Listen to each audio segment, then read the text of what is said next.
You ready to let the dogs out? What? Do what? Let the dogs out. Like, who let the dogs out? Who? Off the Hook, airing on offthehooksports.com. Your home for real news, real opinions, and what really matters about Tennessee athletics. Always available on Apple Podcasts, Spotify, Stitcher, Google Play, TuneIn, iHeart. Like, share, follow, subscribe. Always available wherever you find your favorite podcasts.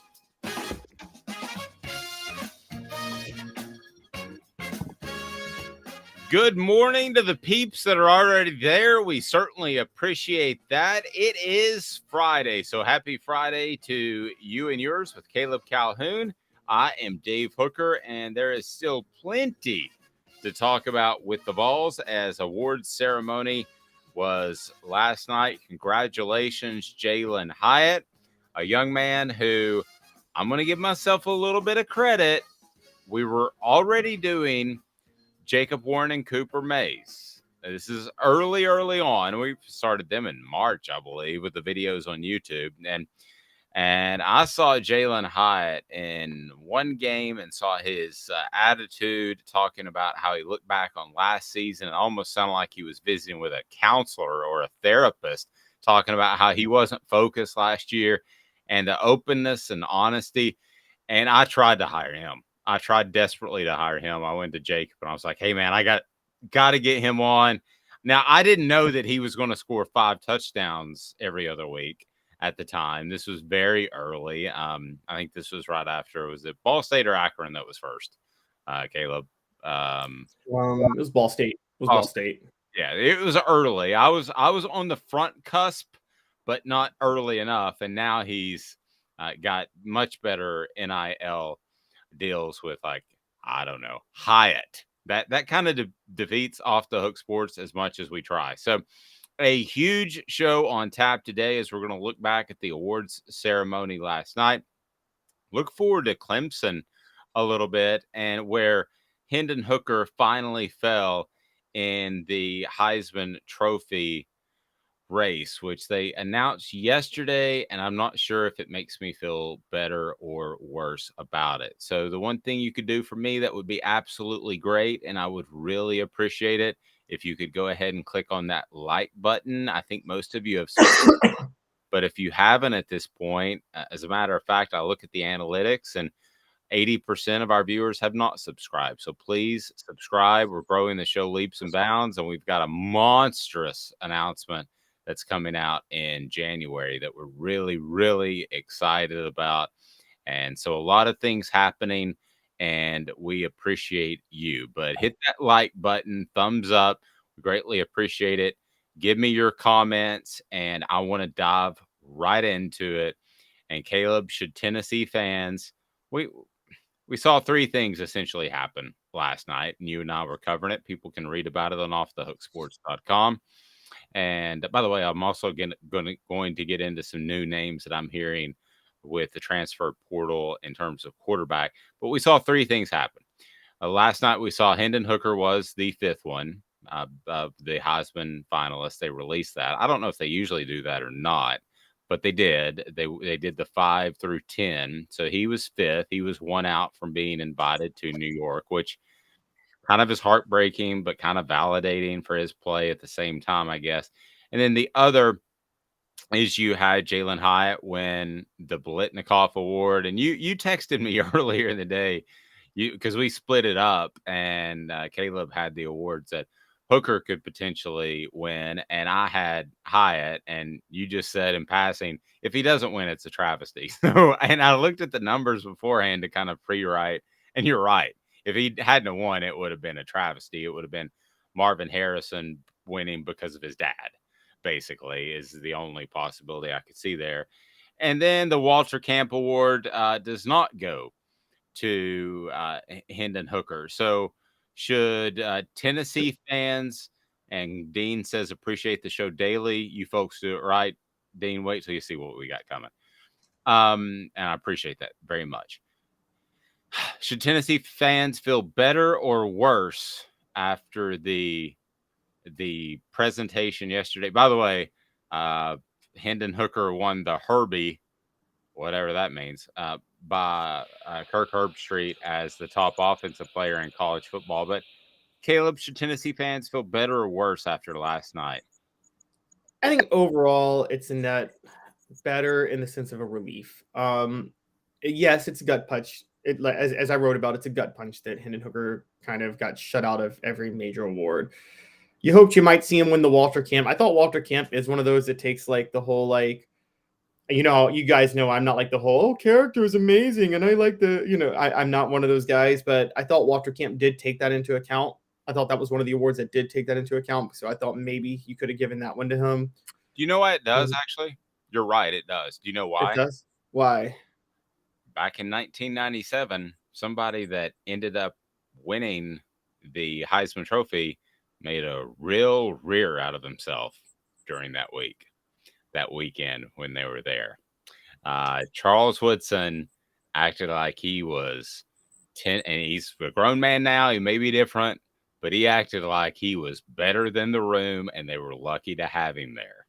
And the Walter Camp Award regretted him even being in attendance. Really? So that was when they started factoring character in more. I don't know if it's in writing. I don't have a vote for that, but go ahead. You're right. They do factor that in more than the Heisman now. Yeah. So if you factor that in, I will say that at that point, Hendon Hooker, Caleb Williams, come on. At that point, you do have to throw. Hendon Hooker is the greatest guy to be in the Heisman contention this year. So I thought you could have given him that award. I was fine with Max Duggan getting the Walter Camp or getting the O'Brien Trophy. I will say with Hooker, the thing that stands out the most is how inconsistent these awards have been, because Hooker was named AP SEC Player of the Year. He was named Coach's SEC Player of the Year, but somehow Stetson Bennett gets the Heisman invite over him. On top of that, a crazier part, Josh Heupel was AP Coach of the Year and wasn't among the 8 finalists for the Eddie Robinson Coach of the Year award. So just wild inconsistencies. But Jalen Hyatt winning the Biletnikoff, that award was established in 94. At that time, Tennessee was wide receiver U, and they had never taken home a Biletnikoff. It's high time they got one in Knoxville, and I think Tennessee fans should celebrate. There are 8 people from Tennessee to win any of these technical awards, you might call it. 2 of them are coaches. Fulmer won Coach of the Year in 1998. By the way, I think that was just because writers did no research on Tennessee football heading into that year and were shocked that they were still good after losing Peyton Manning. So they gave Fulmer Coach of the Year to cover for themselves, not doing their job and knowing how loaded that team was. Well, and not to interrupt your flow here, but I think that's the problem across the board. I've had before this year, I've had respect for the Biletnikoff Award because I do think they do their research. But I think Heisman and a lot of these places do not do their research. I don't think it's people say politics. I don't think it's that. I think it's ignorance. Sorry to stop your flow. No, I totally agree. I was glad you threw that in. You're absolutely right. Also, 98, David Cutcliffe won the Broyles Award that year. So Fulmer and Cutcliffe both won awards. Those are 2 coaches. And then there's Michael Munoz won the Campbell Trophy in 2004. That's not a strictly on-field performance, though, because the Campbell Trophy takes into account your academic success, too. So there have been 5 specific on-field award winners. Jalen Hyatt was the 5th last night. He joins guys, check out this company Jalen Hyatt's in now. Eric Berry, 2009 Thorpe Award. John Henderson, 2000 Outland Trophy. Peyton Manning, 97 every award you can name outside of the Heisman. And Steve DeLong, 1964 Outland Trophy winner. That's the company Jalen Hyatt's in, and that's pretty good company when you talk about legends for Tennessee. Now, that is really good company, and I think Jalen Hyatt deserves to be in there. And again, I looked at the numbers, and I don't know that it really should have been close, and it was exciting for Jalen Hyatt. And again, he answered it the same way. So I'm sitting there writing, and I'm thinking I'm going to pull some quotes for offthehooksports.com, and I'm thinking he's not going to say anything. And I was right. He didn't say anything. The one piece of news that he gave us, and I mean that as a compliment, the one piece of news that he gave us is that I just assumed he was going to the NFL, right? Yes. He said it was 50-50 and he'd have an announcement next week. So I still would think he would go to the NFL, but this NIL thing changes everything. I mean, it truly does, because I don't know what he's making from Hyatt. I don't know what these other guys are making numbers wise, but if they're in the 6 digits, which could be the case, do you think about coming back? I think it's so funny how history repeats itself, because I always thought the argument was, if you're in the first round, you should go. Now, Philip Fulmer and I disagreed on this when we had a discussion one time. He goes, no, first half of the first round. I'm like, no, you just want kids to stay. But I always thought, if you're in the first round, if you're projected there, you don't know, but you should go. Nowadays, I mean, if you have a chance, what's to Google this, what's late first round money, Caleb? I don't know, but if it's somewhere in the realm of, $1.5 million, I mean, I don't know what it is. I'm pulling numbers out, so we'll have those numbers before the end of the show.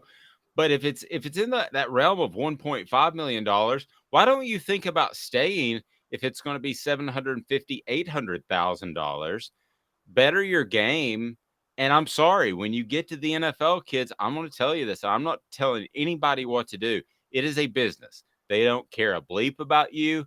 You could look at Baker Mayfield, for instance. I'm not saying Baker Mayfield's a great quarterback, but he went into one bad situation after another. Look at Patrick Ramsey, who went to the Redskins. I still believe he would have been a very good quarterback, but he was under Steve Spurrier, who thought 5 wide was the way to go, and he got the absolute bejesus beat out of him. I think there are a lot of guys that fall in the wrong spot, don't have leadership.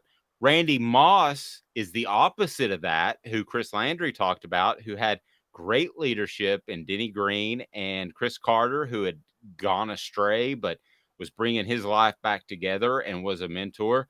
Listen, you can go to the NFL and have all the talent in the world, and the cards don't fall right, and you're just a dude. That happens, and you're never just going to be a dude if you're a Jalen Hyatt and comes back for his senior year. Yeah, I agree. I think there's some other factors. Now, I would still lean towards, if you're a first round pick. Now, if you're a mid-level draft pick, maybe you're right. That's where NIL maybe stay, particularly if you're a quarterback, by the way, because if you're an elite quarterback in college, you're going to command a lot of money, and many quarterbacks are going to make more money in college than they ever will in the NFL. If NIL were around in the late 1990s, mid 1990s, Eric Crouch and Tommy Frazier would have been clear when they were in college they were going to make more money in college than the NFL. Other positions, it's a little bit tricky. I would say that if you are a projected first rounder, I would still lean towards going, because you run the risk of killing your draft stock with an injury the next year or whatever. And at the end of the day, a guaranteed first round money over 3 years outweighs whatever you can make in NIL in 1 year. So I say go ahead and go most of the time. But you're right. It also. Let me ask you this. Okay. Okay. Throw this at you. Okay. So you go to college to do what? To make money, right? I don't care what field you're in, if it's carpentry or whatever. If you're going to be a linesman and you go to trade school, which is essentially what football is, if you think about it, it's trade school. So, okay. So if that college told you that you're going to be financially independent, you're going to have $3 million in the bank.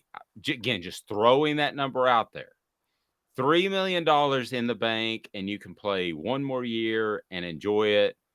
Now, obviously, Tennessee has a new quarterback, so take the personnel, what you've got coming back, aside. But you can go enjoy your high. I loved college, maybe too much for a while, but I loved college. And you can do that for 4 or 5 years.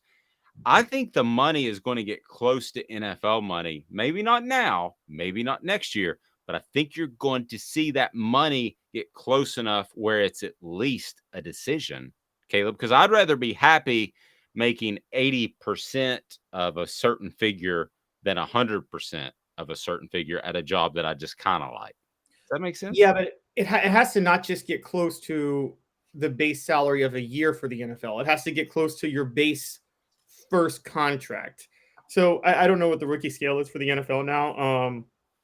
But like, say it is, if it's 1.5 million, I would assume that's what it is for like top 10 draft picks, right? Like, um, NFL. I'm actually looking this up. NFL draft guaranteed money.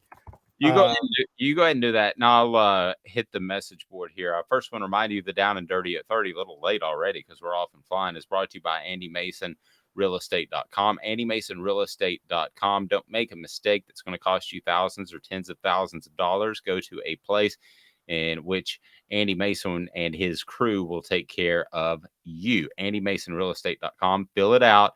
At least talk to Andy. Over 40 years of experience. Just get a feel for him.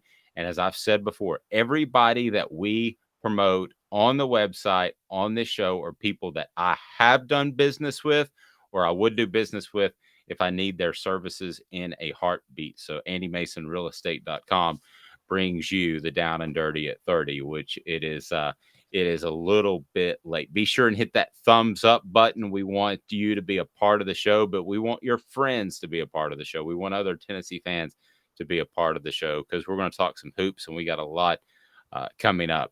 Chicken Butt says, man, you guys got to change some of your names because it makes me blush saying it.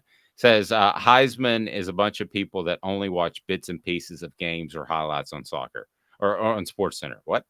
Okay, you said that exactly correct. I'm not crazy about your name, Chicken Rear, but I'm such an old fuddy-duddy. But you're exactly right. Here's what I do every Sunday when it's time to cast my Heisman vote. I go back and watch like 2 or 3 hours. My wife's like, "You've watched this all year. Why do you need?" No, I haven't seen Max Duggan the entire year. I haven't seen a lot of him. So that's what I base my vote off of. It's a big deal to me. I consider it a privilege. But of the 1,600 other voters, I would go ahead and tell you right now that I think probably 800 just go click, click, click, and they're done.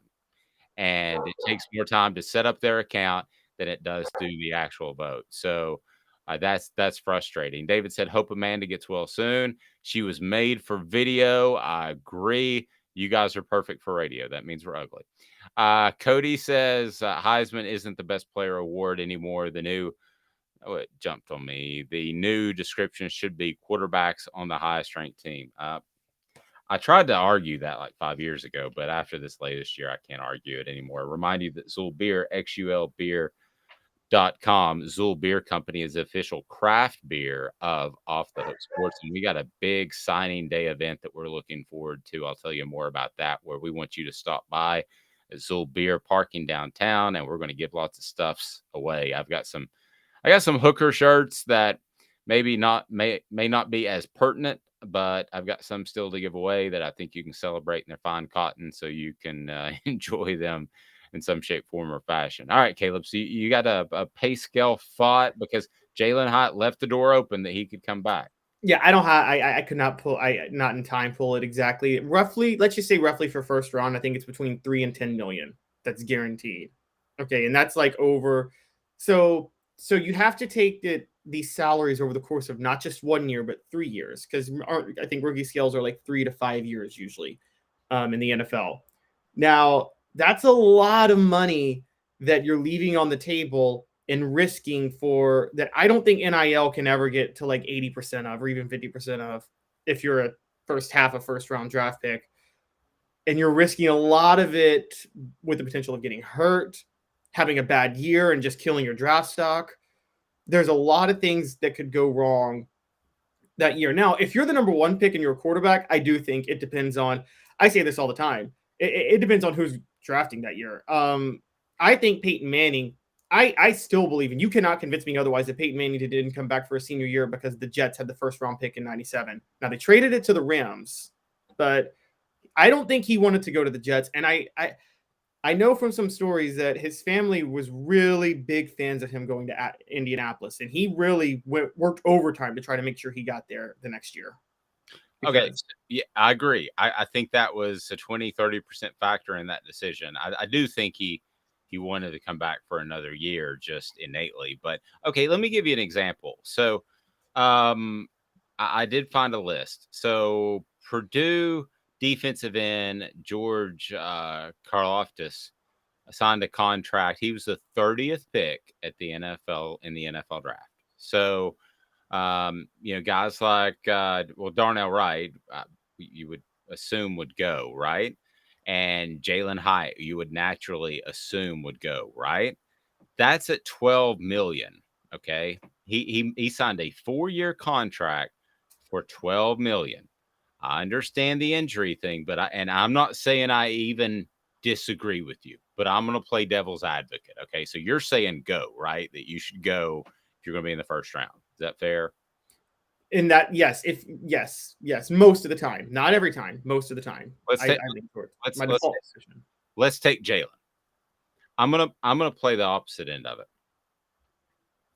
Have no idea what he's making.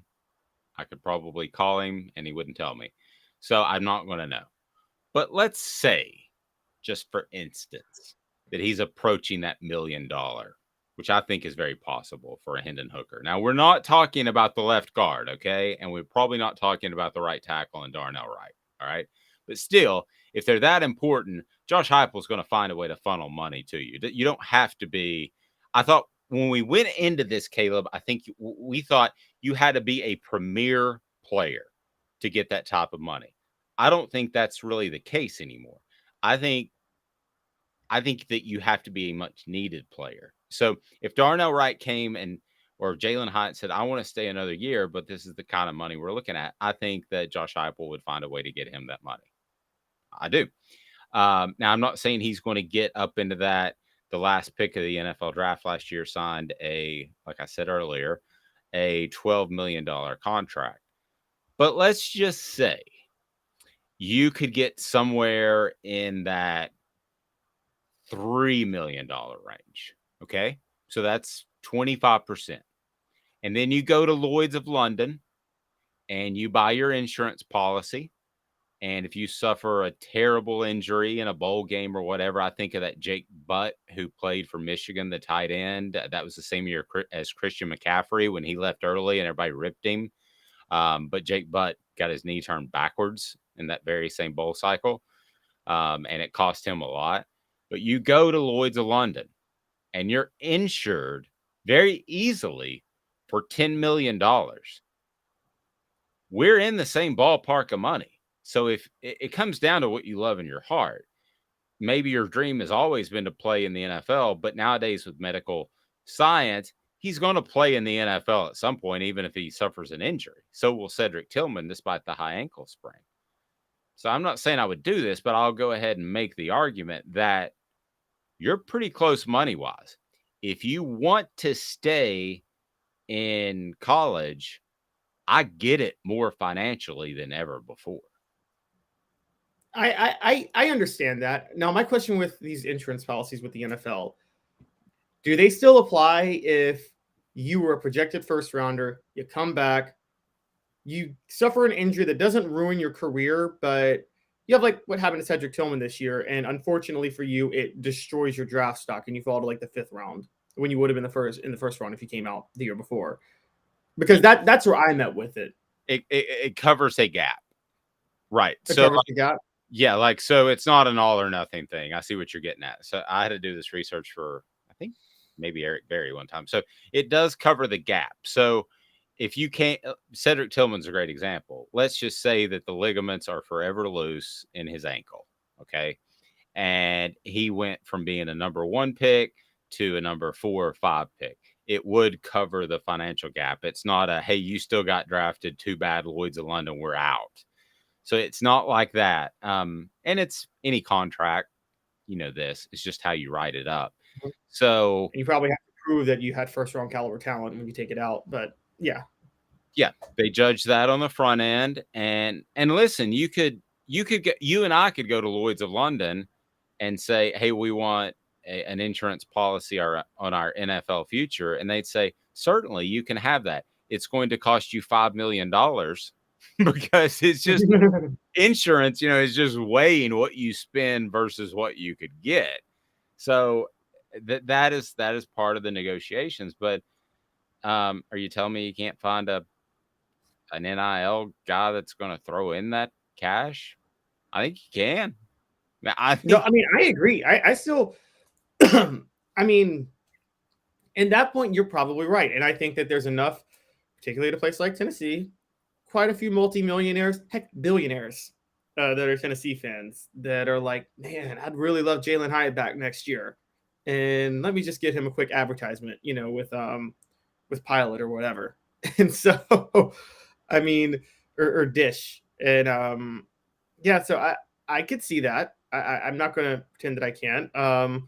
I'm with you. I think NIL, the funny thing is like, I do think it's there for everybody because I mean, even if you are the backup left guard, there's a restaurant in Knoxville that'll pay you to promote them on your Instagram. You know what I mean? So like I think one of the best things about NIL is it's actually increased player fan interaction. I mean, I think it's going to long-term increase player fan interaction because players will get paid to do promotions with these companies that want people visiting, restaurant in Knoxville's like, hey, so-and-so's down here today. Why don't you come down and meet him and you can eat at the restaurant? And so, things like that. So I think NIL is as much about how smart the player, not if you're a top athlete, but if you're just an average athlete, NIL is as much about how smart you are than it is as it is about your production and how effective you are in getting the right negotiations. John said, how long has NIL existed? What are we at? 4 years? Does that sound No, right? he's asking how long does it last? Oh, well, I mean, theoretically, forever. I mean, yeah, it depends on the contract they sign, right? Yeah, I mean, you had Peyton Manning still endorsing products after he went to the NFL in East Tennessee. So, yeah, yeah, I mean, you could sign a contract with somebody forever, and then I'm sure there are stipulations that if you retire from football or turn into a huge monster jerk like some guys do, that you could get out of that. But no, the money to me originally when NIL came out was so that Arian Foster could go afford his tacos, which is a joke because he always could. But it's beyond that, Caleb. I think it's going to compete with NFL dollars. Not tit for tat, but I think it's going to be in the ballpark where people are going to have some interesting decisions to make. And Caleb, what would Jalen Hyatt coming back to this offense mean next year? Oh, it'd be huge. I mean, I'm a fan of Squirrel White. You are too, but Jalen Hyatt's a better receiver than Squirrel White. Squirrel White has a lot of speed and is very good with the ball in his hands, but Jalen Hyatt's a true receiver, like in every way. And so, I mean, he's not a wideout, but he's a slot guy, and so, yeah, it would be a huge boost if he came back. One person that actually kind of proves me wrong in the point I'm talking about with NFL draft, and you remember this is John Henderson won the Outland Trophy in 2000. I think he announced when he won the Outland that he was coming back for a senior year, which just shocked everybody because that's a defensive tackle, which is a wear and tear position. And he decided to come back. He didn't have the same year in 2001 that he had in 2000. He had a sprained ankle midway through the year, was still good, but not the same. And he still was the 9th pick in the draft in 2002. It didn't really hurt his draft stock at all coming back and getting hurt. It's so I don't know. I don't know if you have any insight on that and why he chose to come back, because that just seemed like a really risky move by John Henderson in 2000 to do that. But yeah, I think there were a couple of things. I think he was very loyal to Tennessee, and I think he was smart enough to realize that he could use another year of maturity. I mean, I don't want that to sound mean in any shape, form, or fashion. No, that's actually a very mature thing to do, to know that you could use another year of maturity. Yeah, and you had this guy named Albert Hainsworth coming along, and I think there was a sense of unfinished business too. I mean, that's the other thing. Do you think Jalen Hyatt is happy with the way things ended this season?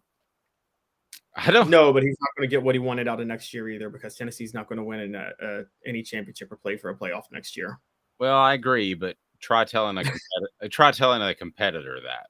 So fair enough. Yeah, and you know how Josh Heupel would spin it, just like any other coach. Now, there have certainly been times, and I remember the ultimate time was that Lane Kiffin came out and he said he told Eric Berry just to go ahead and go pro. He said, you just need to go. All right. You've done all you can do. And I get that, but there was no NIL money then. I mean, it's just completely flipped everything on its head. I thought the NIL money would get you through mealtime week to week, get you through a semester without having to worry about money. We're talking about a different level of cash here. Dean says, I'm still waiting for my NL money for promoting Off the Hook. It's coming, Dean. It's coming. It's coming. Why couldn't Squirrel play wideout? I think what they would probably do is they would get Jalen Hyde, if he came back, more adept at playing the wideout position and Squirrel on the inside. That's what I would think based off their physical stature. What do you think? Yeah, but you already got Brew McCoy and Ramel Keaton on the outside, and they're both coming back. And so, I mean, honestly, next year with the tight end situation that we've talked about, they might go 4 wide next year. They usually went 3 wide with a tight end this year, but I could feasibly see Tennessee going 4 wide for most of next year and having all 4 of them out there. Okay, I have an even better example of a guy that should strongly think about coming back. It just hit me based off what you just said, and I'm going to address it in 2 minutes. But I got to tell you first about Guardian Investment Advisors, and they are absolutely awesome. GIAplantoday.com, GIAplantoday.com. With their video conferencing, you can get the absolute best financial advice in the nation with GIAplantoday.com. They've got offices in Florida and Tennessee, but they're absolutely going to make sure that you know where your money is going and why. I'm going to tell you a player who should think strongly about coming back for 1 more year, despite the fact that he's announced otherwise. Back in 2 minutes, Off the Hook Sports. Has risen to the highest level in over 40 years, according to the April 2022 U.S. inflation calculator. Will your investments provide you the income you need in retirement?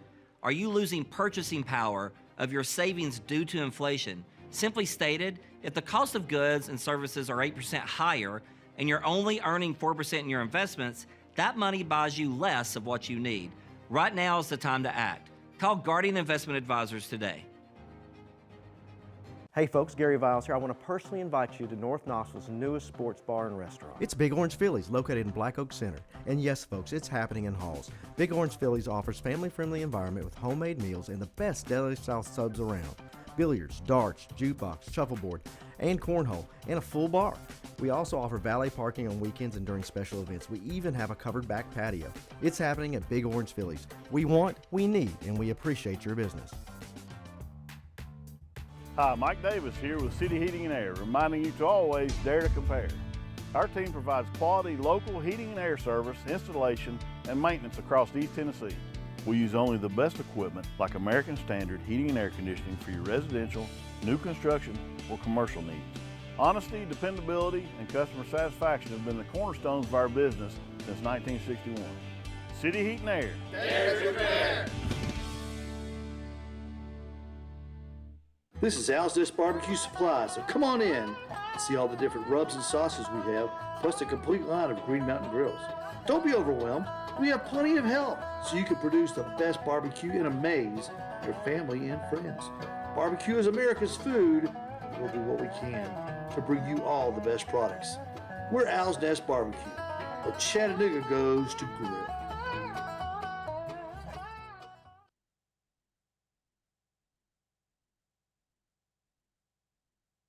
Got cataracts? We can fix that. Never miss another moment. With a little help from Doctors Campbell, Cunningham, Taylor, and Hahn at cctis.com. We do our research. Have you done your research? We're working like heck. Today's tough question. What's the real debate? You sipping my soupe, Guadalupe? Exclusively on Off the Hook Sports with Dave Hooker and Amanda LaFratta. You drinking my sake, Kimosabi? Oh my God.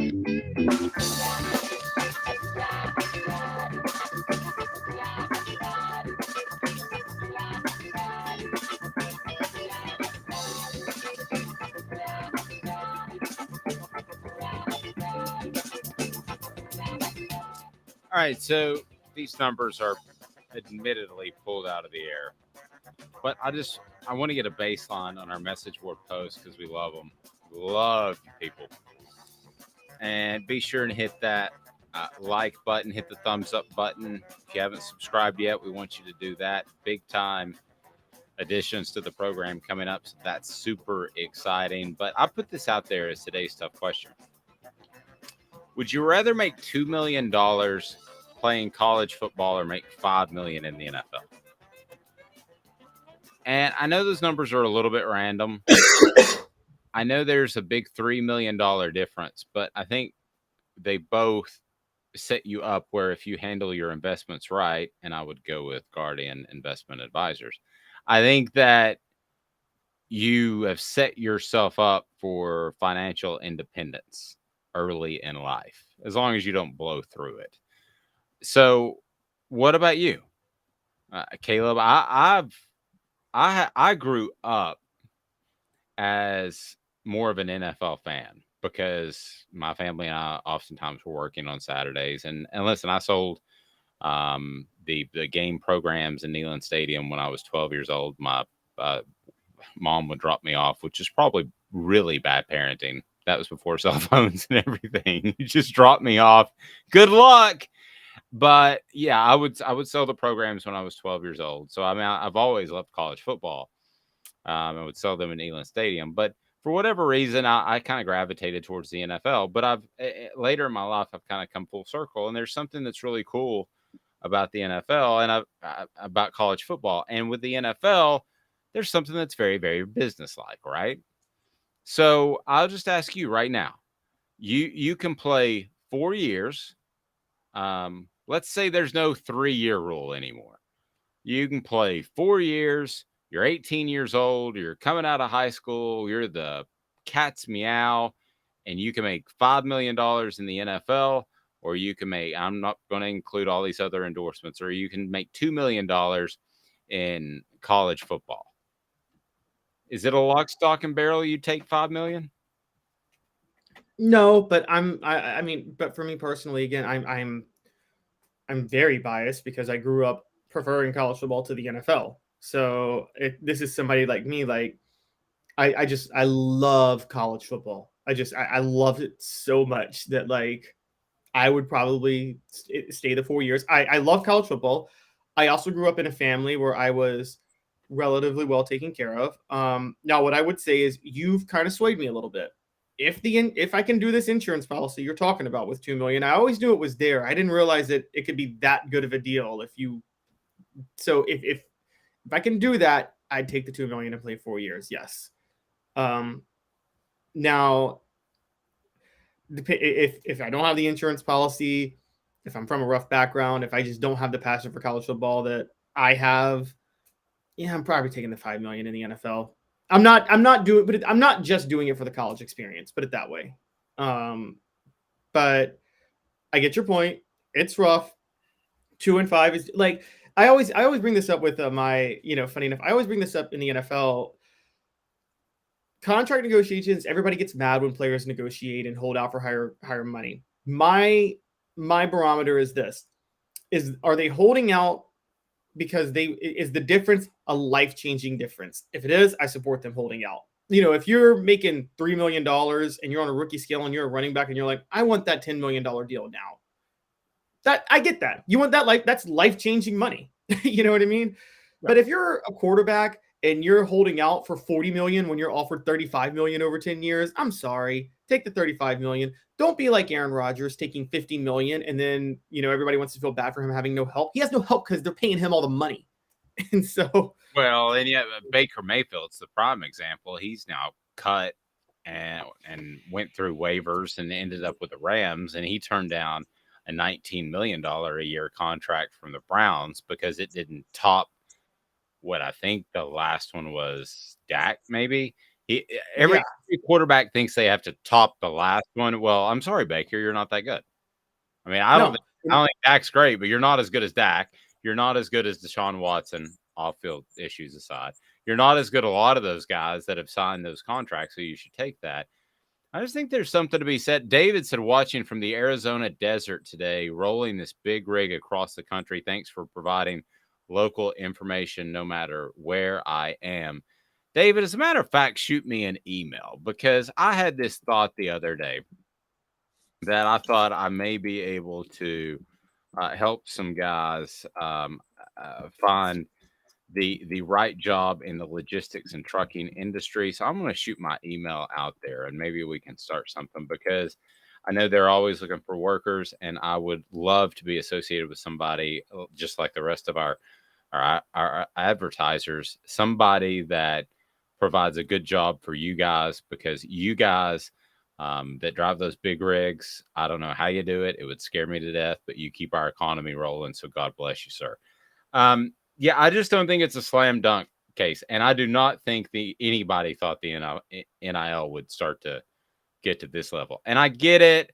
Hyatt has the last name and all of that. Yeah. But the bottom line is, I mean, these guys are going to have value outside of local advertisers. Caleb, I mean, Yeah, and as we've been speaking, On3 NIL is reporting that Hyatt has signed with Everett Sports Marketing for NIL representation. Sounds like they may have brokered the Hyatt Hotels deal. I will say that's kind of a sign of what you're talking about. Maybe he signed because he's planning to come back and he's trying to maximize his NIL money because he's coming back. I mean, maybe that's where maybe he's literally negotiating that right now as we're talking. And so that's what he's trying to figure out. I just thought it was really interesting. To me, it sounded like a setup question last night when they asked him about returning to the NFL, because returning to college football, because we had all just assumed that he was going to the NFL, right? Nope, nobody thought headed into that interview last night that he was even thinking about coming back. But that sounded like a, hey, you might want to ask about this, or I noticed you do have another year of eligibility. You might want to ask about this. He actually has 2, funny enough. Yeah, 2. So, I mean, I would give it a thought. And check this out on our poll. If you want to go to twitter.com, if given the option, which would you rather do? Make $2 million playing college football. And I accidentally put CFP, so college football playoff. But anyway, you get the point. Make $5 million in the NFL. So right now, what do you think the percentage is right now? I'm going to say, without the context that you've given me, which people on Twitter won't say, I think it's going to be 60-40 NFL, if I'm being honest. Well, you nailed it, and now it flipped. So now you had it right, and it flipped now. A couple of votes coming in. 55% would rather play college football at $2 million than $5 million in the NFL. And I get it that our audience is skewed, but there's something to be said too for, Peyton Manning's a monstrous example, but how about taking this one? How about taking Inky Johnson with what he went through?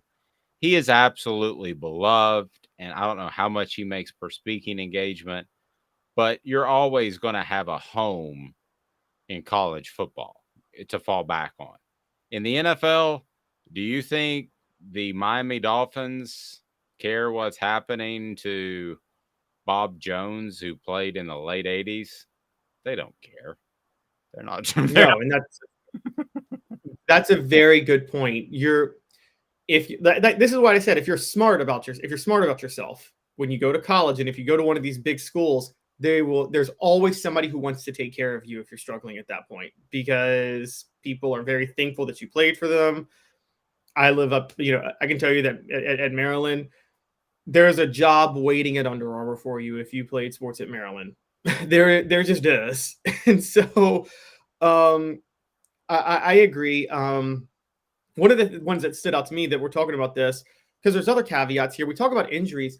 Sometimes injuries can be a reason to come back. I think Trey Smith, funny enough, in 2019, now this was before NIL, but Trey Smith had blood clots in his lungs and was playing offensive line. By the way, just side note, Lady Vol center Tamari Key out for the year with blood clots in her lungs. I think we're all thinking of her. Just an awful, awful situation. But Trey Smith had that for Tennessee, was their star offensive lineman, had to miss part of 2018, had a great 2019, and after his junior year, consensus was go ahead and go to the NFL and get your money. You're an injury risk. You need to go. He chose to come back and finish his senior year. Looking back, that was a smart move, because I think because you're an injury risk, no matter how good you are, the NFL you're still going to fall in the NFL draft. I mean, they look for reasons not to take you in the NFL. And so given that fact, and given the fact that the injury is a risk in the NFL and you're not going to have a lot of guaranteed money, you might as well get your degree at that point and make sure you're safe and covered. So totally agree. Let me ask you this from a big picture perspective thing. Where does Jalen Hyatt rank among the top receivers all time at Tennessee? And this one's tough for a lot of different reasons. So you get started. So I don't go by numbers a lot with receivers because the two top producing receivers in the 90s, Marcus Nash and Joey Kent, were the two top producing receivers of all time after they left Tennessee. And I think both were complete products of Peyton Manning. And I don't think either of them is better. Neither one of them is better than Robert Meacham was in 2006. Agreed. I'm still, and I'm the most, I'll freely admit I'm the most biased person you will ever meet on this, but and it's not just about the championship year, but I'm one of the biggest Peerless Price fans, and I will always have him. I'm not kidding on this. I'll have him at number one still to this day over Alvin Harper, over Carl Pickens. And here's my reasoning why. Peerless Price became the number one receiver just as the quarterback that was taking over was not your type of quarterback to throw the football all over the field, which you had Andy Kelly, Heath Schuler, and Peyton Manning all throw the football all over the field, can rack up stats. T. Martin wasn't that. And that's when Peerless Price has to become the number one receiver. And he was T. Martin's safety blanket more times than people can imagine that year. I mean, again, he called a touchdown pass in every game they played against a ranked team that year. And over half of his touchdown passes were lead changes in one-score games. And so I look at that, I'm like, if you talk about production in the moment, Jalen Hyatt has the Alabama game. I'm not taking that away from him because every one of those touchdowns mattered. And that was huge. And that's the greatest game I've ever seen by a receiver. I'll freely admit that. But what Peerless Price did throughout the course of that season, every one of his touchdowns mattered and was in a big game. And I don't know any player who had a bigger impact per touch in Tennessee football history than Peerless Price that year. Well, and the national championship game, that ball was underthrown. Yeah, he had the deep route down the sideline. He had to position his body perfectly to catch that, and then ended up pulling away. So, no, he was 5'11" and did that. Yeah, Peerless to me is a lot like Tyreek Hill. In that Peerless was able, if you needed him to line up in the slot, which you would think would be his natural position because of his size. But by the same token, Peerless played wide out because he was that good. To me, that's what makes Tyreek special. And I'm not a big, huge fan of the dude, and because of off-field issues. But he changes the way you have to cover people because he can play in the slot and he can play wide out. That to me is just an absolute game changer. And Peerless was that type of guy. If you needed him to line up in the slot, or you needed him he didn't do it a lot, but if you needed him to, he could. But he was a natural wideout. And he overcame, if you remember, the broken ankle in spring practice earlier. 96, right? Yeah. And was that? Or I thought it was 97. I thought they had 97. Okay. Yeah, I thought it was Peyton's senior year, but he had the tough ability, he was speedy, he had everything. So I don't hate that one at all. To me, the top receiver in Tennessee football history would just eye test will be Carl Pickens. I just thought that guy was like a kind of a mini Randy Moss sort of dude that was going to win jump balls, that is going to be wide open, that dictated coverage. But again, we're splitting hairs. If you could probably talk me into Peerless here in the next 5 minutes. But as far as where Jalen Hyatt stands, he's right up there. He is. I mean, you talk. What's the top echelon? Top 4 or 5. Okay, top 4 or 5 in no particular order. And this is funny because Tennessee's wide receiver U, but I don't know if I bring anybody from the 80s into this. And even though that's when wide receiver U started, because, actually started in the 70s with Stanley Morgan, but I'm not putting maybe I'll put Stanley Morgan in there. I'll have Stanley Morgan in there. Yeah. Okay, I'm not putting Larry Sievers in there. All due respect to Larry Sievers, different time. But okay, so Stanley Morgan. I know people say Willie Gault. He's more of a return specialist than a receiver, I think, to me. I didn't watch at the time, but looking at his numbers, I'm thinking, I think he was more of a superstar because of what he did on special teams. Not knocking that, but Stanley Morgan. He was a stretch the field guy. A lot like Alvin Harper. Yeah, Alvin Harper, I think the only route he ever ran for the Cowboys was the fly route. That guy had to be the most exhausted player on the team at the end of the game. Yeah. Well, that was just sidetrack. That Cowboys offense, we talk about simplistic offenses. That is the simplest offense I think I've ever seen. Like, that's why you could bring in Barry Switzer, who had done nothing but coach the wishbone his whole career, to just oversee just that basic I form offense. But so who's in our top grouping? Pickens. All right, yeah, I'll give you Carl Pickens, Stanley Morgan.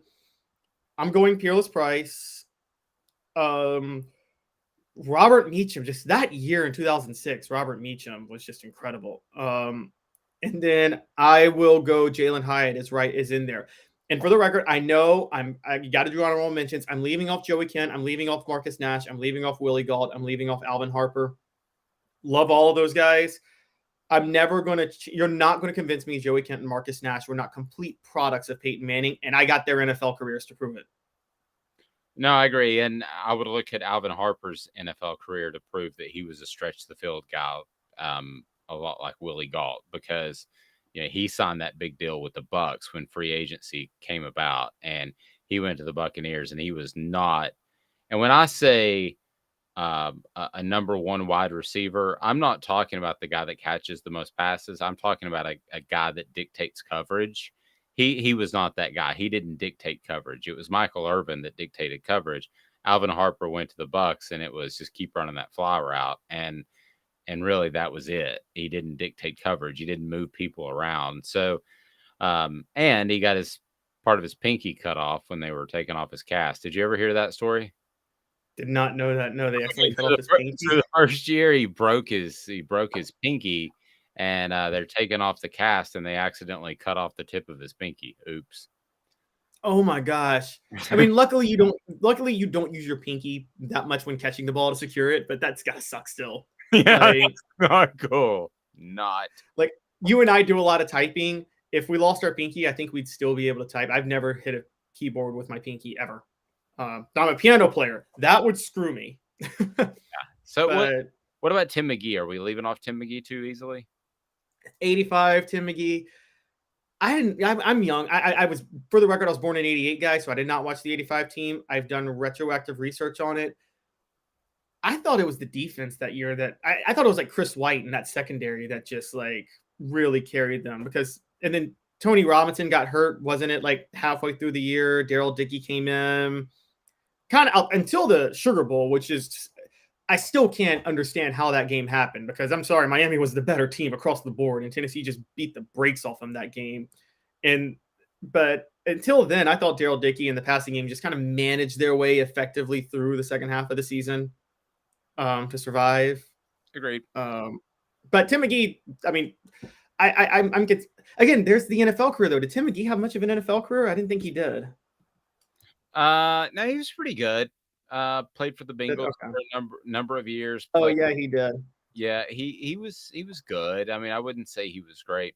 Go ahead and please click that thumbs up button so we can get more people on the show. We greatly appreciate that. If you haven't subscribed already, we want you to do that, and talk a little hoops coming up later in the program. And the question I want to ask the message board, and if you want to take part in Super Chat, I'll just be honest with you. To me, it's weird asking the Super Chat thing, and I want to thank Dean for contributing to the Super Chat, and it's a way for you to financially support a lot of the projects that we've got going that are going to blow you away starting in January. So I just want you to know that money is going back into the show. We're doing okay. So, but if you want the show to get bigger, and I'm talking bigger as of January, then please contribute to that. We greatly appreciate it. And I feel better and worse looking at last night. I thought that the Walter camp would have been a great addition to. I thought it would have been a fantastic addition for Hendon Hooker and some validation. I do know that the camp award, because of Charles Woodson kind of acting like a jerky boy back in '97, factors in character a little bit more than the Heisman, who I just don't think cares at all anymore. But the fact that he didn't win it, I thought that was a bit of a gut punch. But I am very, very happy to see Jalen Hyde. This guy a year ago, think about where this guy was sitting a year ago. This guy was sitting in the middle of December thinking, I just blew a year. I blew a year because I didn't come in and work right. Now, he's admitted this. I'm not putting words in his mouth, right, Caleb? I mean, Yes, he has. he said it several times. He said, I did not come in. I thought I was going to be handed the job. This guy named Velus Jones did work his rear off. He was able to reap the benefits of that hard work. And I'm sitting here in mid-December. What's the easy thing to do? Say, to heck with this Heupel guy. To heck with Tennessee. I'm not going to play here. My reputation's been established. And we've all been in jobs where maybe your reputation has been established for good or bad, but it can change. He changed it. I've talked to Cooper Mays about this on our YouTube channel. Please check that out. He changed his reputation, Caleb, and that's not easy to do. And he did it in a year. He did it with his teammates first, and then he did it with defenders throughout the season. He had to do it with Hooker at some point to trust him. And now he's done it with the national media and won the Biletnikoff Award. And I'm very happy about that. Yeah, and it's funny because when he said that last year, I've covered a lot of athletes who have admitted that they weren't as focused as they should have been the year before. Usually that's to me, that's usually an underlying part of your personality that just doesn't change overnight. And, I think Tyler Bray in 2011 acknowledged that he wasn't a good leader for Tennessee and that he was going to refocus in 2012. Well, they put up numbers, but you and I know he wasn't a good leader for Tennessee in 2012 either. He had the worst intangibles of any quarterback to ever play football at Tennessee. And I mean the worst intangibles. Most of the time when somebody says, I wasn't mature enough to handle this, in like 3 months, they're still not mature enough to handle this. Exactly. Exactly. You know what you're beating around the bush on? Yes. That's exactly what I'm saying. And Tyler Bray's out here after he says all that. He's out here throwing beer bottles on top of cars from his dorm room, and dude, homeboy never changed. Johnny Manziel never changed, and most of the time that's the case.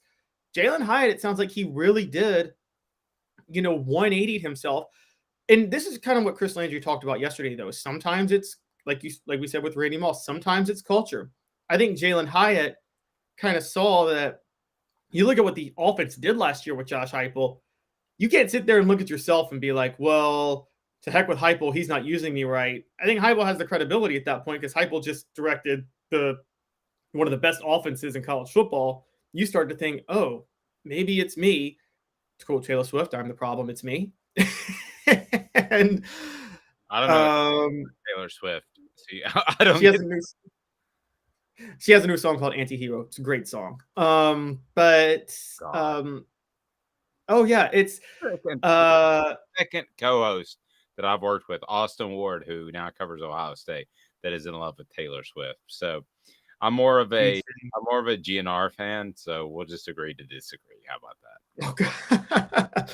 Well, all I'm saying is that yes, doing such a 180 is very rare. This, in college football, I think it does depend on being in the right situations. A lot of times, we talked about Alvin Kamara. One of the things that hurt Alvin Kamara was he may not have worked hard, but then every Tennessee fan was like, why didn't Butch Jones use him more? Because Jalen Hurts transferred out midseason. Alvin Kamara always looked better with the ball in his hands, and that probably fueled his ego of thinking, I don't need to do with anything much more. Butch Jones didn't use me right. But yeah, Jalen Hyatt. I heard a reason why Alvin Kamara wasn't, for the first time yesterday, why he wasn't used as much. I heard a reason. Yeah, that's what we were talking about. Yeah. Landry, right? And it was like Yeah. he didn't want to show up in the training room. He didn't want to necessarily get better. Didn't want to run some of that wear off his tires. And yeah, that I'd never heard that before. I don't know about you. That's why we love having Chris on. I hadn't heard it either. But then when Butch Jones is like the program is falling apart under him, if you're Alvin Kamara, you're thinking, well, I'm not the problem. He's the problem because look at how much of a disaster he is. And Kamara was right about that. But that doesn't mean he shouldn't have worked hard. If you're Jalen Hyatt, you look at the end of last year and you can't blame anybody but yourself because there's no way you can blame Josh Heupel in that system, given the numbers that were put up in it. So I think that helped him. And I give him credit still for maturing and doing that 180, but that's partially being in the right environment to allow him to do that. Talk about a business decision. Maybe Alvin Kamara handled it just like he should. Now, I don't want to get 100% healthy because I don't want to go out there in that mess. All right, so hit that like button, hit that subscribe button, but especially the like button because I'm going to tell you 3 quarterbacks that are on Tennessee's radar and that they could pick up in the transfer portal. And I had a lot of questions about the kid at Wake Forest, so we'll address him as well. I think that's a natural fit for about 30, 40 schools. But I don't think he's in discussion right now. So we'll talk about that. I'm going to give you 3 names that are on the radar and would make great fits. And for those of you that say, oh, you got Nico coming in, you got Taven Jackson, who's highly rated, and you got Joe Milton, who's ready. Did you see some of those passes against Vanderbilt? Did you see that? Click the thumbs up button, and we want to bring more people in. We love to do that. If you want to take part in the super chat like Dean did, thank you very much.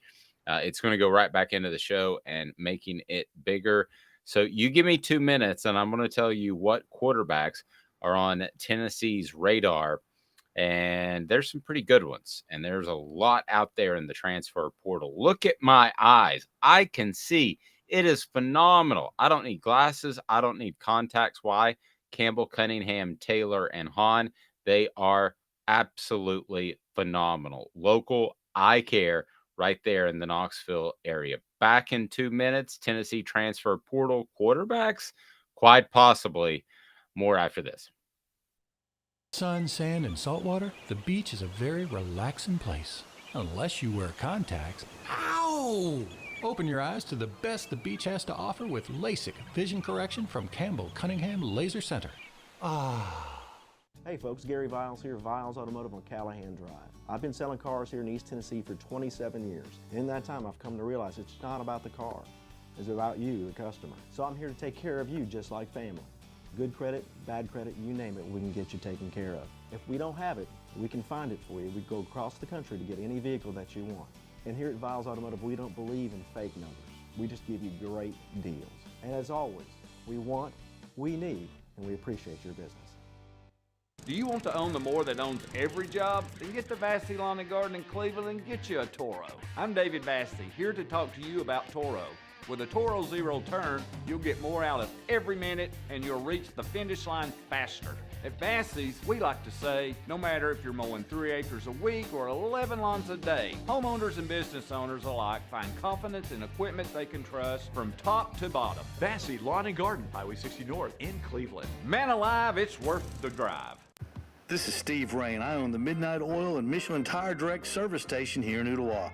It's not a fancy place, never has been, but it's a clean place with clean restrooms and good folks who work here. We sell gas and fix cars, nothing glamorous, but we love what we do, and we're going to keep doing it for a long time to come. There's not many real service stations left, and that's a shame. We're the guys just like the guys back in your hometown. We'll fix your tire, change your oil, and put a new set of Michelins on your car. If you want a Twinkie, you'll just have to keep on going. Thanks for the business.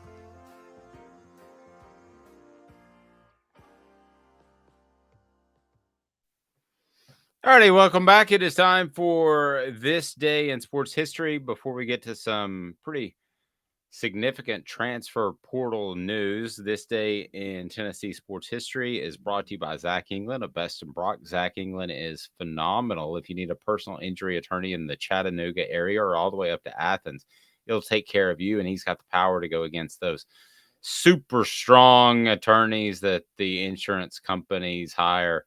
Zach just sits back and laughs at him. Zach's got your back. It is this day in Tennessee sports history, and it is right now. This day in sports history, putting things in perspective, exclusively on Off the Hook Sports with Dave Hooker. You're so old. When you were a kid, rainbows were black and white. And Amanda LaFratta. New kids on the block just called. They wanted you as a backup dancer.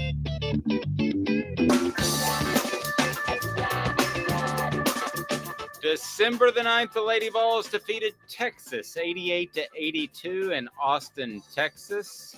Mimi Jackson led the Vols with 33 points on 10 of 18 field goals, 4 of 9 from the 3-point arch, and 9 of 11 free throws. So down in Austin, Texas, the Lady Vols defeated Texas 88-82 back in 2009. Okay, so let's get to some transfer portal news. So that's always a fun one. Here are 3 names that came to mind. First of all, let me ask you: am I crazy for barking up this tree, Caleb, that Tennessee needs to address quarterback in the transfer portal? Because some people on Twitter are like, "What are you talking about? You got Nico." Am I crazy? No, you're not crazy at all. I mean, Tennessee's losing a Heisman caliber quarterback. You need to find another quarterback in the transfer portal. And as Chris Landry talked about yesterday, and as we know, Josh Heupel's entire offense is dependent on a good quarterback being in the system. And so you need to get as many as you can, because we already have concerns about Milton. Nico may not be ready. We don't know enough about Taven yet. Plus, he's coming back from injury. Yeah, you need a 4th one. And if you look at Heupel's system in the past, it was, the better the quarterback, the better the system. Hooker was at his best. With the Hooker, the offense was at its best. Dylan Gabriel, not as good at UCF as Mackenzie Milton, as it was with Mackenzie Milton. So, I mean, it's quarterback dependent. No, and I think there are a lot of guys out there that could have a monstrous impact for Tennessee. And I want to get to those.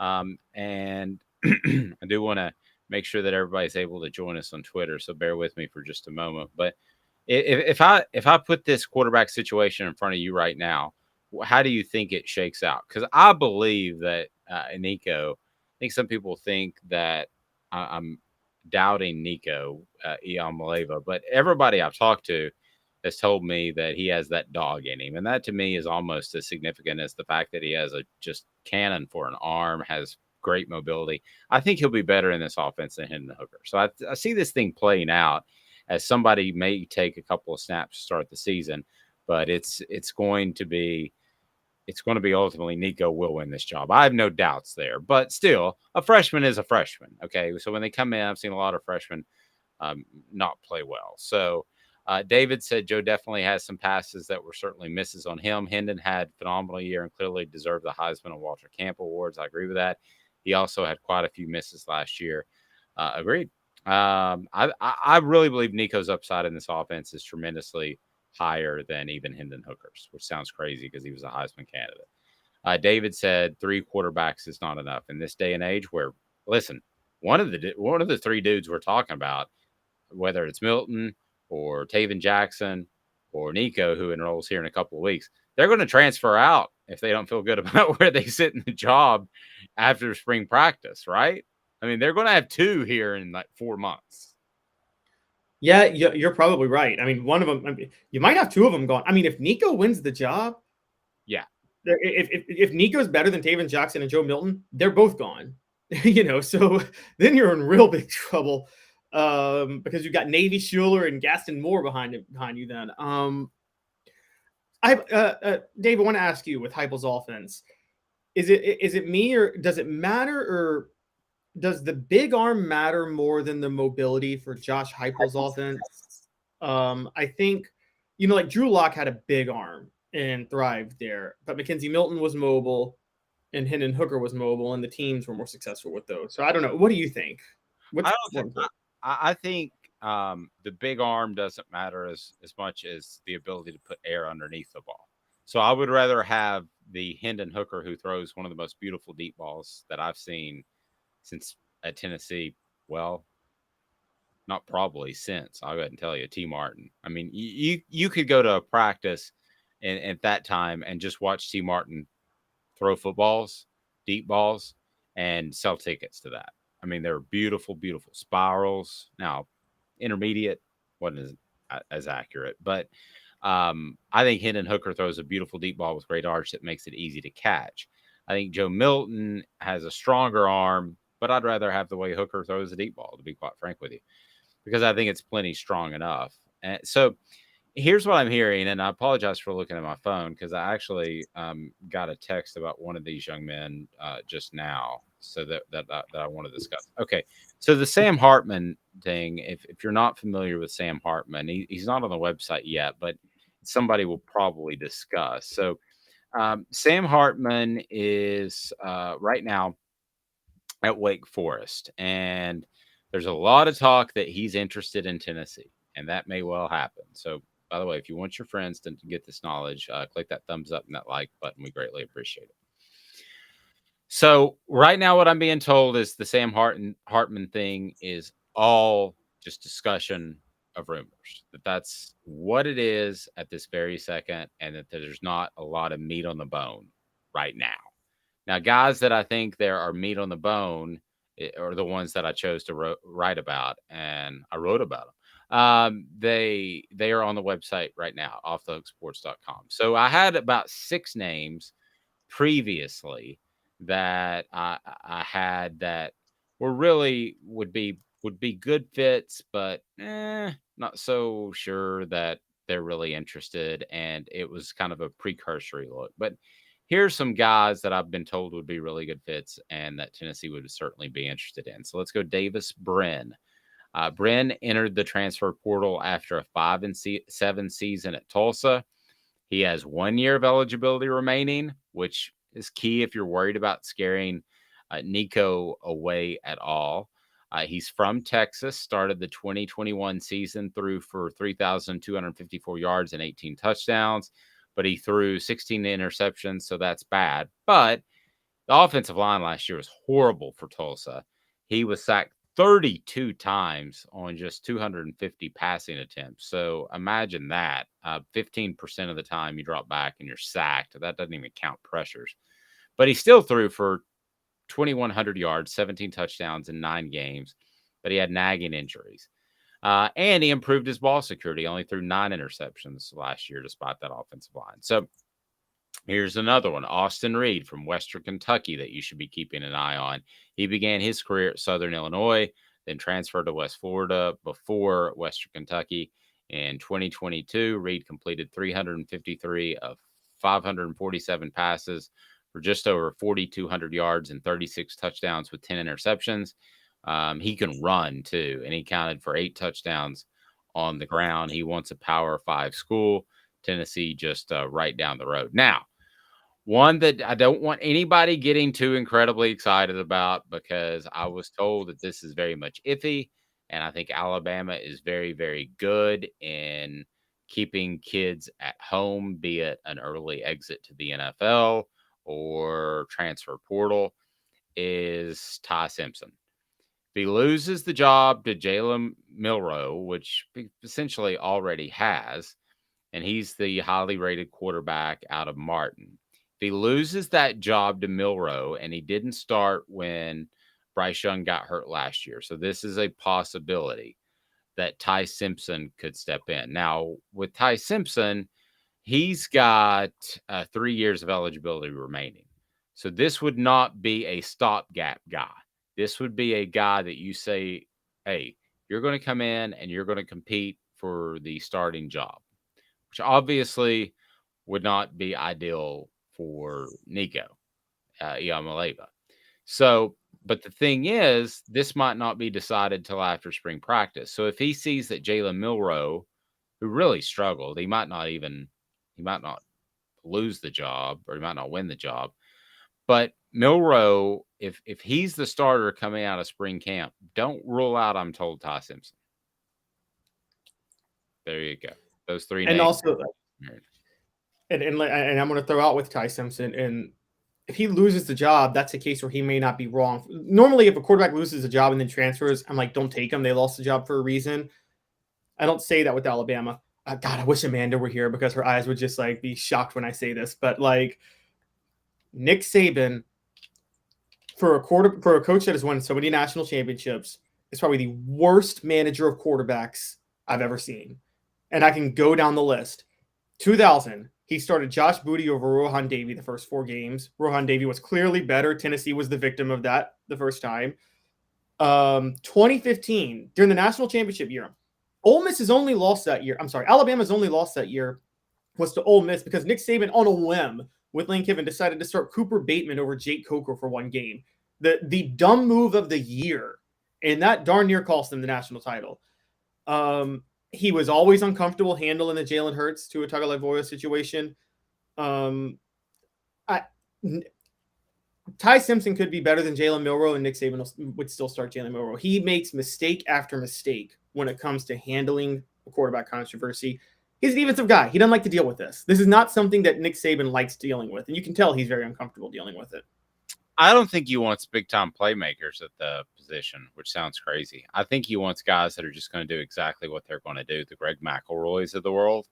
And what he's found is that recruiting has gone so well, he's come across some really special players like Jalen Hurts, like Bryce Young. I think he's Tua would be another one. I think he's come across some special playmakers. But and if Nick Saban could change college football, I think it'd go back to being defense. I think it would go back to play action, I formation. I think that's what they would do. And I think that time has passed, but you're right. I mean, there have been situations where I think he has definitely mishandled quarterbacks, and we'll see if that continues to be the case. We just saw an influx of people who just got online. So I want to share this with you again. The names that I think you should keep an eye on based on what I'm hearing that would be good fits for Tennessee in the transfer portal would be Davis Brin, out of Davis Brin, who I wrote about on offthehooksports.com. Tulsa, and then Austin Reed would be another out of Western Kentucky. And then Ty Simpson is one that is not a stopgap player, but if things don't go well for him at Florida, I'm not going to be surprised if he takes a hard look at Tennessee. And listen, here's the thing. For those of you that are worried about scaring off Nico or that sort of thing, guys, Tennessee has all the leverage in recruiting. I mean, let's be real honest with you. With this offense, I mean, if you wanted, I mean, outside of Arch Manning, and I say that just because their family is so incredibly committed once they make a decision, so I don't think you're going to flip him. But outside of him, what quarterback could you not make a run at and say, if this were the case, we want somebody in addition to Nico? What guy could you not go after right now with the way this offense played last year and the fact that Hendon Hooker's gone? Anybody. The only people who would not come would be people you don't want because they would be scared of competition, like we've talked about. Why do you want a quarterback that doesn't embrace competition? Like that's scared. Why do you want a quarterback that doesn't have to work for his starting job? Even Peyton Manning, that was looking for the best situation for him possible when he was recruited in 1994, willingly went to Tennessee when Tennessee had a superstar athlete at quarterback in Brandon Stewart the same year. And by the way, they both went knowing they would compete. There's a reason both of them won conference championship, guys. So Peyton Manning obviously became Peyton Manning, but Brandon Stewart only transferred after he clearly lost the job, and then he went and won the Big 12 title at Texas A&M, and Tennessee can thank him for that because they wouldn't have won the national championship had they had to play Kansas State in the title game that year. So no, he ended up, and listen, for those that are younger or don't remember that, the debate over Peyton Manning, one of the all-time greats, and Brandon Stewart, who had, as you said, a great career at A&M, that was about 60-40 Peyton. And I mean, if the debate then was very, very close as to which quarterback they should let go and which quarterback they should glob onto. Now, I was even told there was some disagreement in the coaching office. I know David Cutcliffe loved Peyton Manning, as obviously that worked out. But there was some disagreement in the coaching office about which one would be the better of the two. So, yeah, a lot of these decisions that we think are just locks do not turn out to be that way. Now, as far as the transfer portal, Tennessee has taken a couple of guys in already. As you want to go to offthehooksports.com to get the latest hookup on those. And Tennessee has taken in a kicker, a tight end, and an offensive lineman that's the size of Darnell Wright, probably not as athletic as Larry Johnson the third is a big guy, but Darnell Wright, I don't think some people realize, and I get this from talking to Cooper and Jacob, how athletic he was. He could do back springs and back flips in the backyard, and he's 335, 340 pounds. So I'm not expecting that out of Larry Johnson. But as far as the other guys they fill in they get a kicker on board, which how key do you think that is? Caleb, what are your thoughts on bringing a kicker in as quickly as you can in the transfer portal? I think it's huge. Right now, Tennessee has one kicker that it would be a place kicker next year. Did have one kicker. It was Max Gilbert. Kicker, like quarterback, you need at least two because kicker is a position you can't really judge until they're out there on the field because you have no idea how they're going to be able to mentally handle the situation. Kicking is like the most mentally tough position to play. And it also, no one points this out, but analytically, it has the second biggest impact to the quarterback in terms of the outcome of the game, in terms of a single position. I've always said if I were NFL GM, my biggest investments would be on the quarterback and the kicker. And no one thinks like that, but all I got to say is Adam Vinatieri.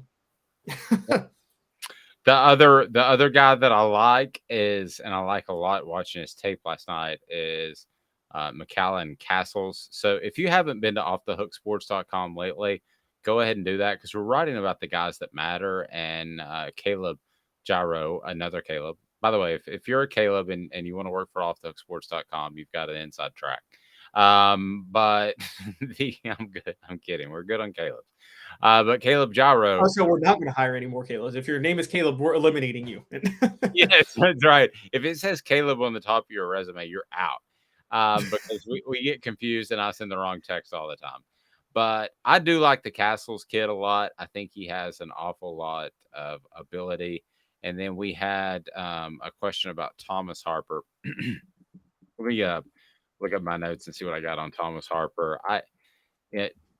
Thomas Harper, I'm going to have to do some research on. I haven't been asked specifically about him to this point. But, yeah, I do think that he is – I think we're talking about the safety out of Oklahoma State. Is that who we're talking about, I believe? So, sure, possibility. It's really difficult to tell. I mean, I didn't see the Larry Johnson III coming out of left field. Yeah, Tennessee is in a position now where they can go in and they can tell these dudes, hey, you got the chance. Oh, the local kid from Carnes. Yeah, we wrote about him. Caleb Gyro is actually trying to run him down, John. So we haven't heard. Last I heard, I thought you were talking about somebody else. Last I heard, he has not had a Tennessee offer.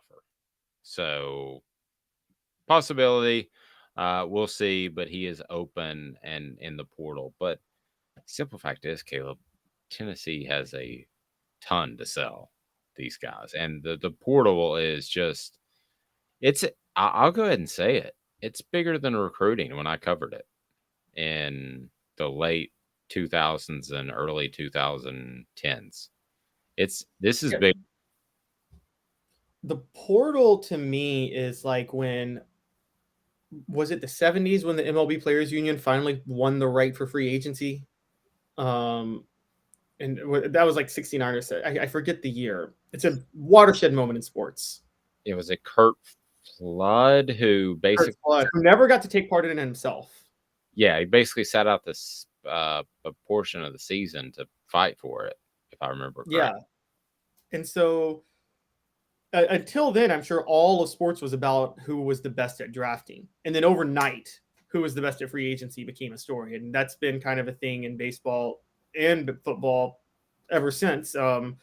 NBA is really just who lucks into the biggest superstar at the top of the, that's generational talent every year. But yeah, the portal, I mean, is kind of like that. And there's also going to be more. I've thought about this recently. I don't know if there's a way to do this with. There's going to be some more artistic ways to get people in the portal.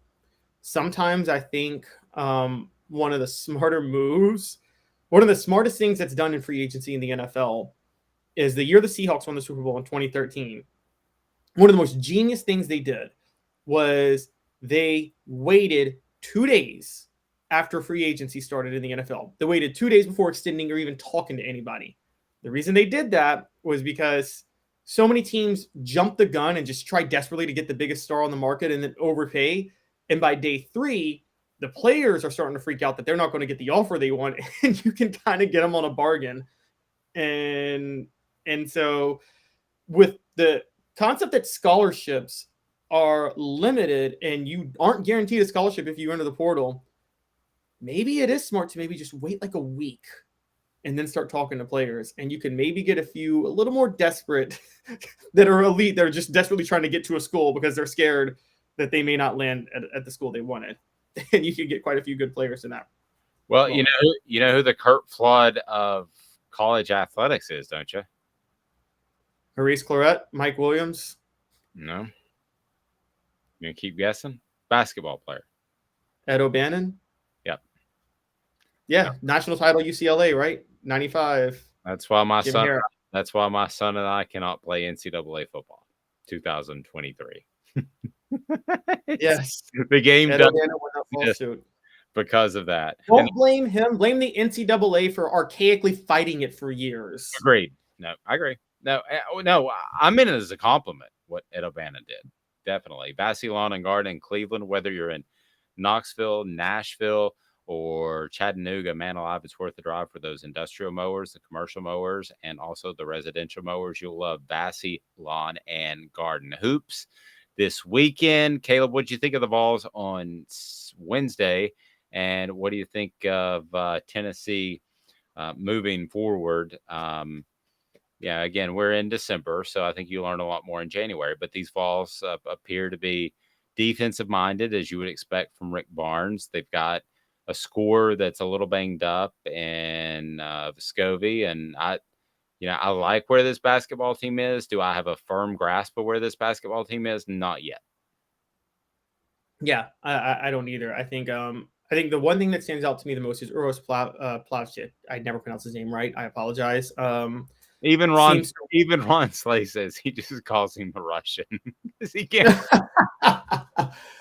I will say that he has taken a step forward this year in development. You're seeing that now. And when you have a 7-footer that is that reliable, you all of a sudden do get a big advantage. Come tournament time, you can really almost run an NBA style offense at that point. I will tell this before we go. Everybody listening to this show, whatever it's set at, when Tennessee plays Maryland on Sunday, take the under. I don't care where it's set. I don't care if it's set at 90. I'm kidding on that. But take the under. We're seeing Tennessee basketball's defense. They haven't allowed more than 50 points in 4 straight games. Maryland is led by head coach Kevin Willard, who runs the Pitino-style zone, the Rick Pitino zone that nobody could ever figure out for years at Louisville. I think Jim Boeheim runs that too. He runs elements of that. And Maryland's defense has been very, very good early. That's why they only have 1 loss. It's going to be a defensive battle on Sunday. It's going to be boring. Not the type of basketball any of us like, because you might see Kevin O'Neal action. Yes, it's going to be like a 54-50 game. It's like Kevin O'Neal versus Quanzo Martin coaching on Sunday. And so Rick Barnes and Kevin Willard are probably better. But I'm just saying, it's not going to be because the offenses aren't good. Both of them have good offenses, but they play superb defense. Again, how far that takes you in the tournament, I don't believe defense wins championships in college basketball. Don't Tony Bennett, Virginia me, everybody. Virginia had a really good offense that year in 2019. They just slowed it down, but they were very efficient. You can't win in college basketball just with defense. So, but it makes for a good regular season. No, I agree with that. And when's the one time that I thought Rick Barnes was a real threat in the tournament? I thought it was when he had a guy named Kevin Durant, and he turned out to be pretty good. By the way, there's a new rule in the Hooker household that my son is not allowed to play with any team on NBA 2K that has Kevin Durant on it. I don't care if it's the all-time Nets team. I don't care if it's the it's the current team. I don't care. I got beat last night simply because I couldn't defend Kevin Durant. So I'm mad about that, and that's where I am. But the good news is that I can go to my friends at Alice Nest Barbecue and get the sauces and the rubs that I need. And I'm about to purchase one of those Green Mountain grills, which has the timer and uses the wood pellets, and it is fantastic. And you're going to love it. So, what do we got coming up on the site today? I know that I have a couple of things planned concerning the transfer portal, but Caleb, we've also got reaction from Cooper Mays and Jacob Warren exclusive to offthehooksports.com and their thoughts on the Orange Bowl. So there's a lot going on offthehooksports.com. Anything you got cracking so far? Yeah, we got some Cooper stuff. I'm going to do a post, guys. You're going to read about it today that, as you guys saw, Josh Heupel and Dabo Swinney took the podium together the other night. The last time they went head-to-head, Josh Heupel was an offensive coordinator, and a week later, he was fired. And a year later was when Dabo Swinney began his run at Clemson.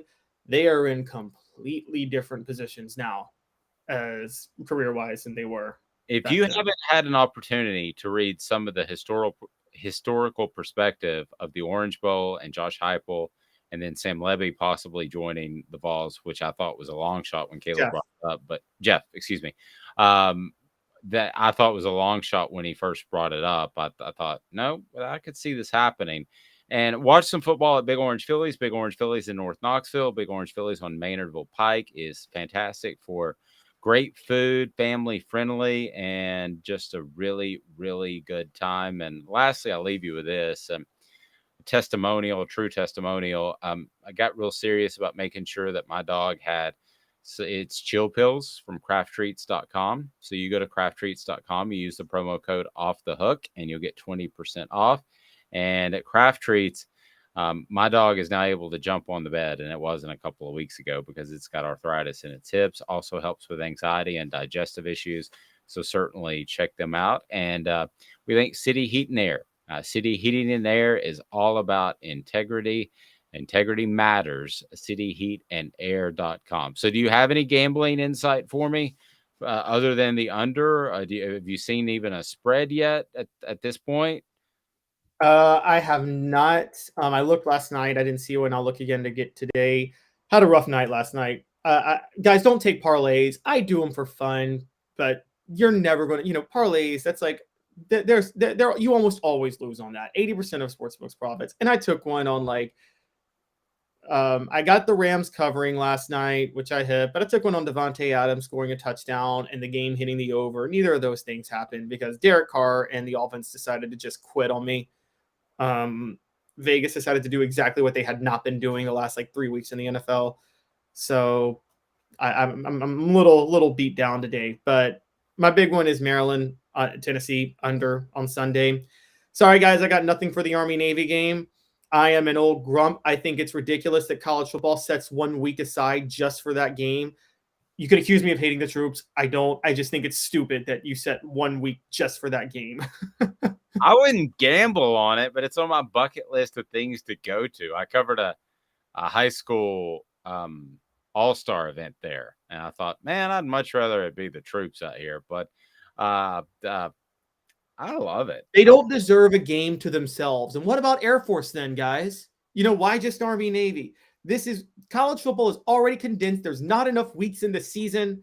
And you're going to set apart 1 week just for this game that nobody really watches anymore? Sorry, that's been a soapbox of mine for years. We will agree to disagree on that one. I'm just waiting for that Coast Guard team. That's what I need to see. That's what I'm dying to see. Viles Automotive Group on Callahan Drive, great place to purchase a car. They have an incredible selection in the service department that will take care of you. Viles Automotive Group on Callahan. He's the one, the only. Travis says, I watch it. I do too, Travis.